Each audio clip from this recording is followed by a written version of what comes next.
Hello everyone, this is Jimmy and welcome to episode 11 of All the Mods 3 Expert Mode. Today we're going to get into Thoughtcraft Infusion. We have our altar set up already, and while we can technically use it as is, first I think we should stabilize it a bit. So we can use stabilizing devices such as skulls, which our mob farm produces, or like Thoughtcraft candles. In fact, let's check on our skull situation right now, see how many we have. But we can use those to improve the stability of our altar, which will decrease the chance of bad things happening. So here's a fair number. I'm just gonna grab all of those. And there's like a limit of, I think, only like 16-ish of each skull does something, maybe even less than that. So we're gonna need the variety. I typically build the stabilizers underneath the altar as well, so let's do that here. Normally when I have to clear out a nice, square-ish space somewhere, I prefer to use the destruction gadget for it. However, it takes a empowered crystal. Rar. So until we make the empower, we can't make destruction gadgets. Oh well, I guess I'll have to dig it out more or less by hand. Alright, so here's just a 9x9 room. It's centered under the altar, which is under this block. There's a center pedestal. So we just have to place some heads around. Again, symmetry matters. I don't think the direction they face actually matters, but I do like to make that symmetrical anyways. And we'll probably go with like 8 of each skull. And I believe we can actually observe the stability of our altar change as we do this. So if we look at this, it's stability 0. That's not right, I think. Let's see, let's try to update it with this. There we go. So there's, it's gone. I think up is better. Let's put more heads down and find out. All right, we've added creeper and skeleton skulls. So let's try it again. We were at 0.27. Yeah, now 0.39. So it's more stable. I'm going to make some of these candles as well, which these Thoughtcraft candles continue, add more to stability, and that should be enough to get us started, at least to handle low instability recipes without bad things happening. The candles complete the creepiness of this room, and they light it up. So let's see what effect that has on stability. So 0.39, now it's at over 1, and it's very stable. Cool. Let's move on to the actual infusions then. So the next thing we'll probably want to make is the empower. Have I made my basic circuit board yet, actually? I haven't, have I? Alright, so everything else here I think we can craft, but I guess we have to make a basic circuit board before we can make an empower. Alright, the Carpenter, it's pretty simple. It's basically like a crafting grid that also uses a fluid. So specifically in case of the circuit board, our fluid is soldering alloy. How do I make that? Alloy of silver, lead, and mana steel. 1 ingot each, alright. That makes 2 ingots of soldering alloy. Seems reasonable. Is it used for, I guess it's just used in all the Carpenter recipes. Okay. Apparently there's tools for it. That's weird. It's a custom, wow. It's a craft tweaker material, but there's tools for it. Back developer went through a lot of work to put this in. Weird. Anyways, let's see. So specifically, we need the basic board, right? So nothing else here is too tricky. Oh, just kidding. This has to be crafted in an engineer's workbench. All right, let's do this first because it's easy. Make an engineer's workbench. All right, more weird one-off crafting mechanics. You put the blueprint in there, input materials, and you just pick what you want. In this case, vacuum tubes. All right, so let's make some soldering alloy. It's kind of annoying. You make it by the ingot, so like by multiples of 144 millibucket, you consume it in multiples of 250. Makes it difficult to keep your machines clean, but oh well.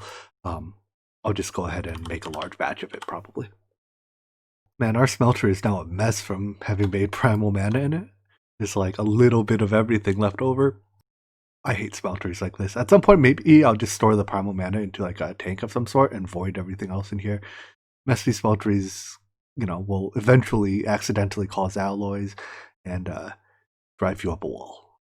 But here comes our soldering alloy once that all melts, I think. Nope. What did I do wrong? Lead, tin, Lead, tin, mana steel. Is that not what it was? Silver, not tin. Huh. Well, good thing we've got a bunch of that too. And now I accidentally have a bunch of lead in our smeltery as well. Alright, second time's the charm.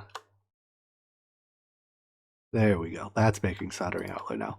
So we'll start by casting this into ingots, I guess. Does that work? Modularium? Wait a second. Why am I getting modularium? Oh, I understand now. Soldering alloy is just another name. Wait, no, I don't need it in ingot form. Hold on. I need it in liquid form. Oh, so soldering alloy casts into modularium. I see. But I don't need it in item form yet. I need that later for modular machines, but for now I need it in ingot or in liquid form. So here we go, reservoir. And I can use this to give me that. I don't want you to excavate. What? I think I have a keybind conflict. Alright, it seems no matter what mode I run this in, I can't actually fill it with... I can't directly fill it from the CO drain for some reason. Oh well, I'll pour it into a tank then. Like so. And then I should be able to fill it from there. I guess soldering alloy just simply can't be held in a reservoir then. Or is that because... No, my reservoir is empty. Alright, I forget, do these tanks retain their fluids? I'm gonna test real quick. Alrighty, it does, cool. Then we'll just move the tank over to the soldering machine, or to the Carpenter for now. I feel like this is the type of thing we'll want to, optimize this process later. But once the smelter is done draining the soldering alloy, we can move on. So at a glance, it seems like most Carpenter recipes use either water or this soldering alloy stuff. What I'll probably do is if I need to use some of these recipes down the line, I'll just make a second Carpenter that's always filled with water. So this one specifically, since I'm going to fill it with soldering alloy, I'll just put that there. That's not a transfer pipe. And that should automatically keep this machine stocked with soldering alloy. At least until that tank runs out. But I'll cover that up so no one has to look at it. Alright, now we can make our circuit board. Here we go. One basic electron circuit board, whatever. Maybe. What am I missing? Tubes, crystals, tin electron tubes, mana diamond plate, not mana steel plate. Well, thankfully we have a full mana pool waiting for us, even though the diamonds take up a significant amount of it. Let's turn it back on. In fact, while I'm standing here, let's actually set up a system where when the mana pool fills up, we'll automatically turn it off. But even before that, I'm sick of my magnet yoinking the food that we normally feed our flower. So let's finally get around to making that plant, or that flower that disables magnets. I'm going to just put you here. And now even if I wear my ring of magnetization, it doesn't steal the food. Cool. Now that we have a steady source of ender pearl income as well, we can I think start taking advantage of the wireless redstone capabilities in RF tools. So this will, it's mostly just a simplicity thing, but it'll allow us to run a redstone signal from here over to there without having to run a piece of redstone all the way over. All right, so link the two together. What I want when it's more than when it's almost full, when it's more than 14/15 full, this will emit a redstone signal on channel 1. And then all I need to do is... Oopsies.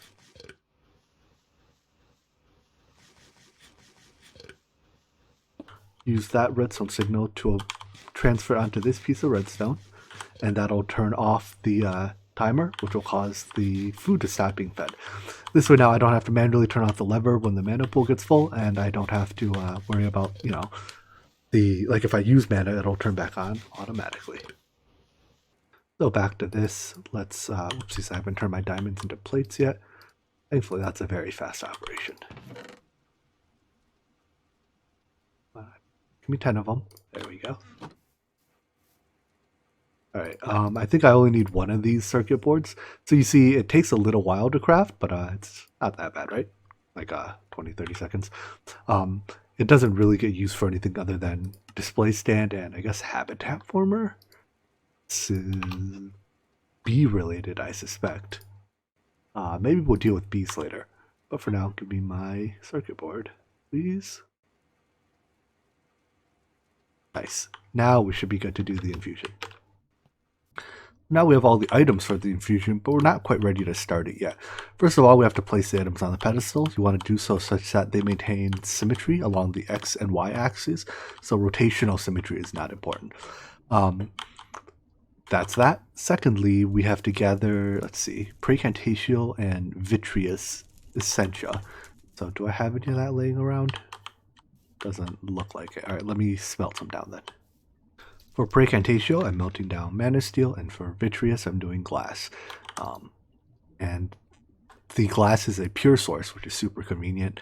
Mana steel, unfortunately, produces a lot of metal and byproduct, but we'll just store that away for later. So here's Praecantatio and Vitreous. The Ultra has like a 20-ish block range where it searches for the Essentia it needs, so that's sufficiently close. We right-click it, and it begins. So you see the goo gets sucked in, the numbers on the top go down to 0, and the items get sucked in. Because we have enough stability, there shouldn't be any instability effects, and voila, 1 Empower. Nice. So that should complete this quest. It gives us a stage. Cool. I guess that's what allows us to go to Atum. Let's bookmark this. We'll want to make one of these soon. But before we do that, what exactly was it I needed with the Empower anyways? Well, let's set up the Empower. While I'm setting up energy things, why don't I take this opportunity to upgrade our conduits from these flux ducts over to energy conduits. First of all, why is this draining? I don't know, whatever. I'm going to rip up all these flux ducts and just use energy conduits instead because they're more convenient. They can, basically, the big idea is you can run item conduits in the same block space as energy conduits. I think these also transfer more at 5,000 versus, what are these, hardened flux ducts at 4,000? Well, a tiny bit more, whatever.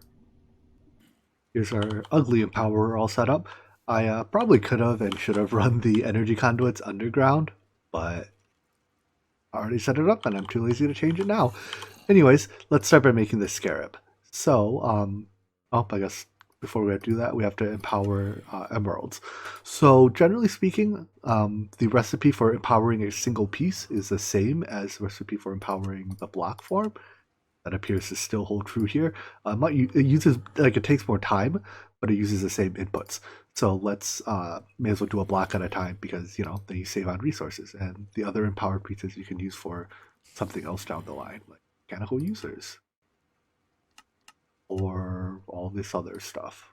This is an awful recipe for a resident upgrade kit. Looks like we have to make another bucket of this liquid death. I decided to change something this time to use gunpowder instead of blaze powder. I think they basically have the exact same inputs, except the gunpowder also contains the perdicio that I need, so I don't need the sand anymore, which is convenient. Alright, so gunpowder, bones, and then gunpowder? Oh, I see what's happening. Let me clean this up and I'll explain in a second. So I'm actually running into, I guess you could call it a recipe conflict here. Let me make sure this doesn't make a mess and then I'll see if I can describe what exactly caused that problem. Alright, so when I tried to throw the gunpowder into the crucible, what actually happened was, look at uses of gunpowder in a crucible, we ended up doing this recipe on accident. Basically, it's a way to duplicate gunpowder in a crucible, but because our first piece of gunpowder puts these aspects in, the second piece then causes them to be taken out, and yeah, that way we never actually put any alchema into the crucible.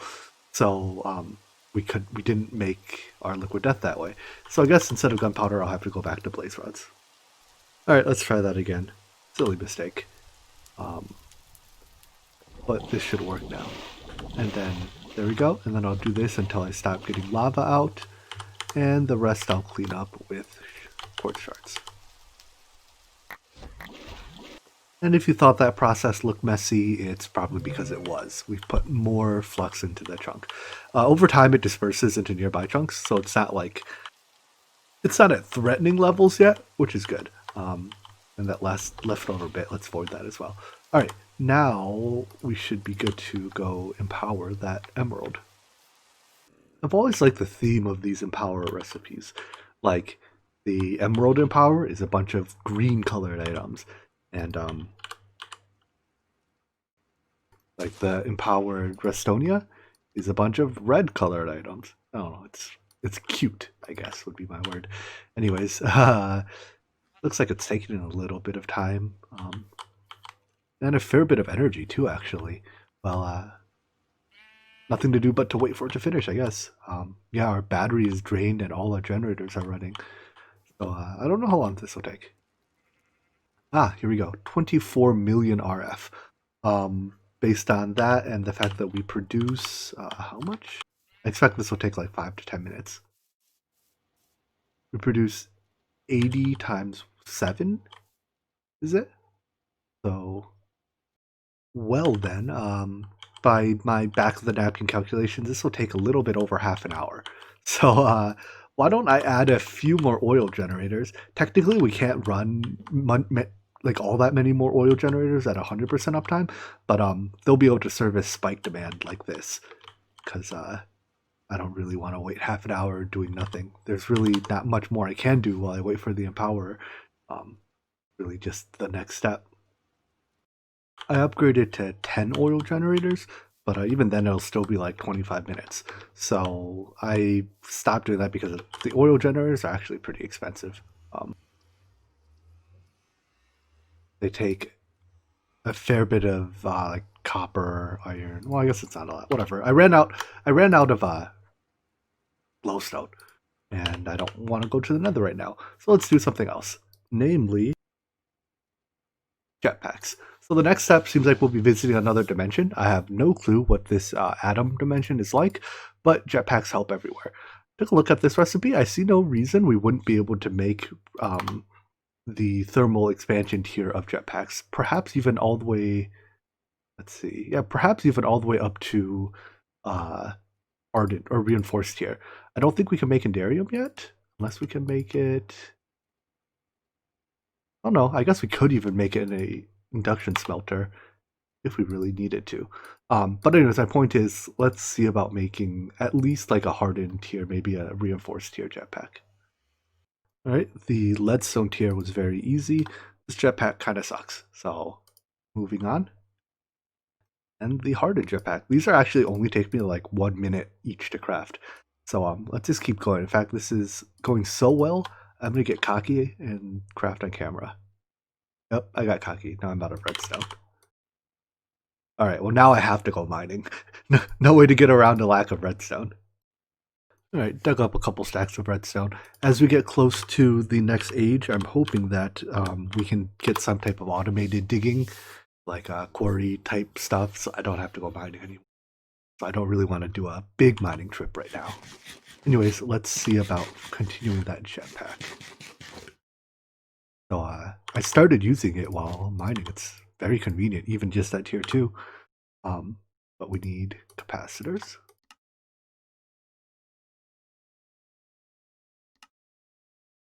Imagine having to sort through all those chests to try to find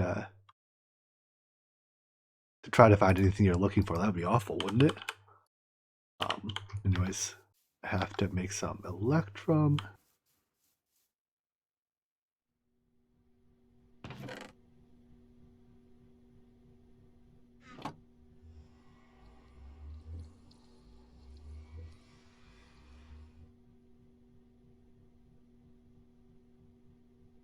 Right, there's a capacitor. Actually, the energy usage goes up a lot this tier. Maybe I should, yeah, screw it. Let's make this tier. Oh, this is gonna take a bit more crafting because I have to make those fluid ducts. Electrum gears, sure.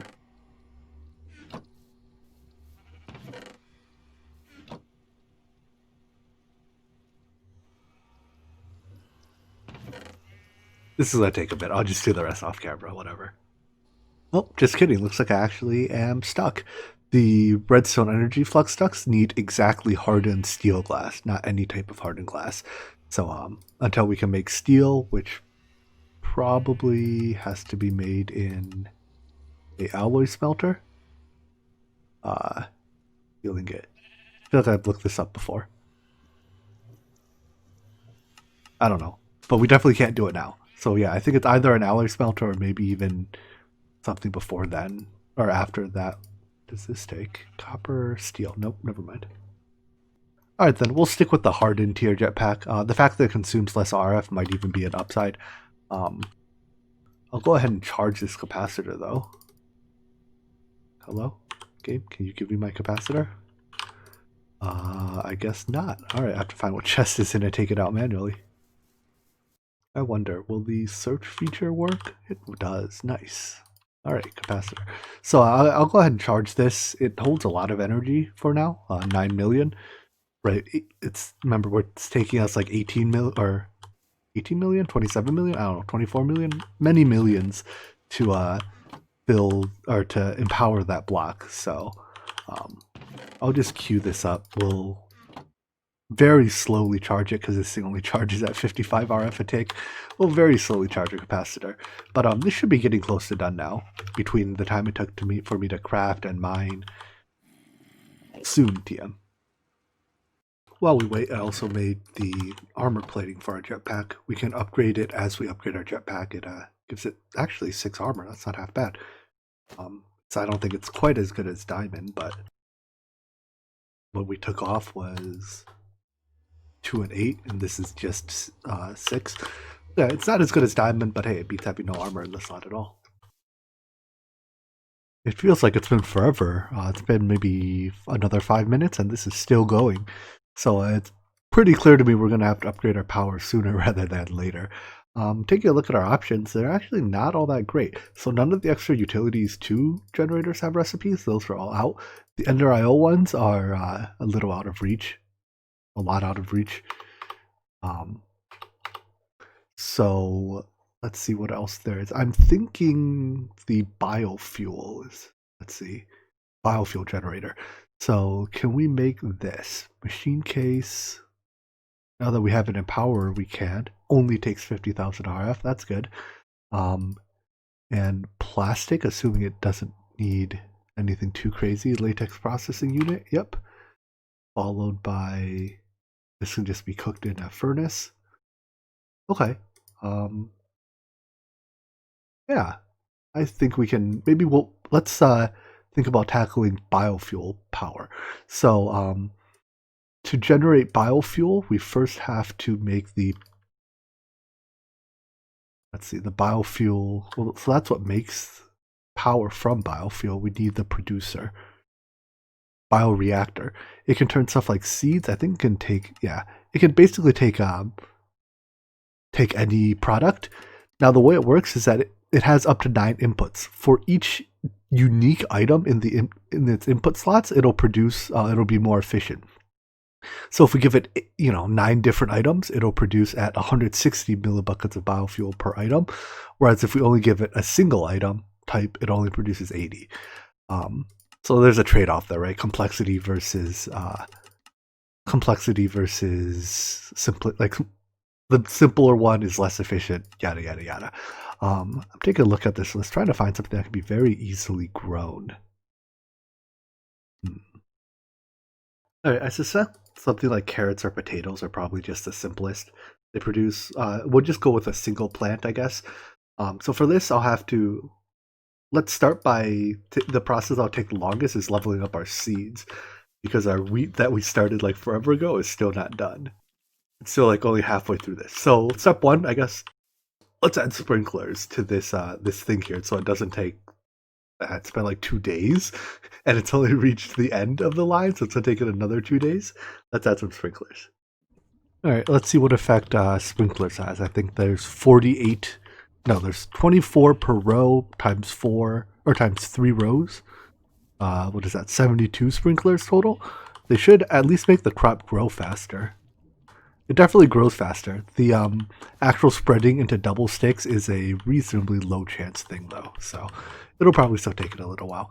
Anyways, let's you see from that one harvest, so we got 6, which is pretty good. Let's plant potatoes in the next row, I guess. This thing is super slow, so I figured let's do 2 sets in series, or rather in parallel. In fact, let's also grab a seed analyzer. I can make one of these.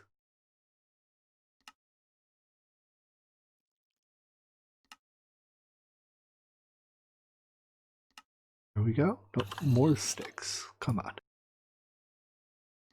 It's conceivable that the wheat we have is actually done. So let's, I don't know, I'll just put you here. And I can break this one and see what the stats on this seed are. In fact, I can check without the analyzer. Yes, in fact, it is 10, 10, 10. So yeah, the seed doesn't have to go all the way around the thing to be done. In fact, these wheat seeds are all done growing. Nice. I guess we'll put pumpkins here. Cannot grow at the current light level. Oh, I guess it's too dark. Sure, I'll put torches here. Anyways, it'll take these plants a little while to, level up, and hopefully it'll be done by the time we can get around to it next episode. For now, it looks like our power is done. Cool. Thinking about it, maybe I should have done just a single piece. I suspect a single piece costs a lot less energy. No, it's actually just 10%. I remember there was a pack, what was it called? Age of Engineering? Where you could choose between doing like empowering single pieces versus blocks, and the blocks were just a lot more energy inefficient. But anyways, the scarab here only takes 600 KRF, thankfully, and we should be able to make it in just a second. Let's do it. All right, where are my laser beams? Oh well, whatever. Now how do I actually use this scarab? Oh, that's just the quest. Let's see, it's time to explore the... Use sandstone and create the portal to Atum, fill it with water, and...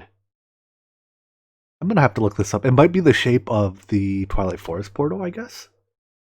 According to the wiki, the portal looks like this. It's solid, like there's 2 layers of sandstone here.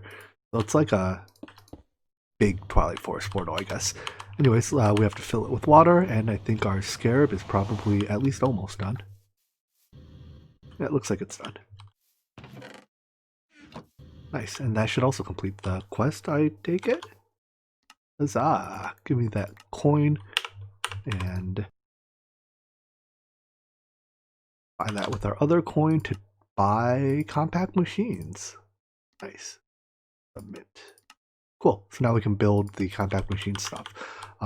It seems like it might be useful to, that doesn't hold much water.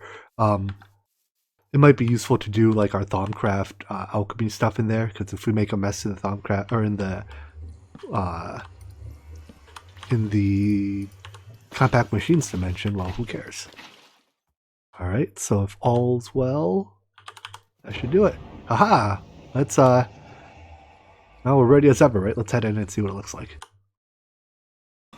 And welcome to Atum. Lots of sand. Let's bookmark this portal.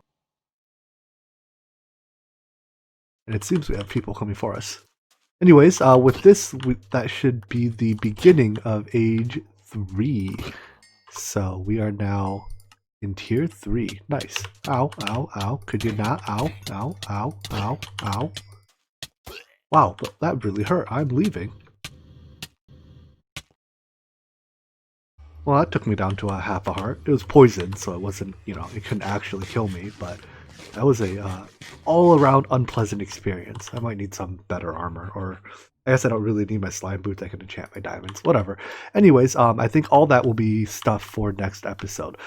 Looks like oh yeah, it's going so much faster with the sprinklers.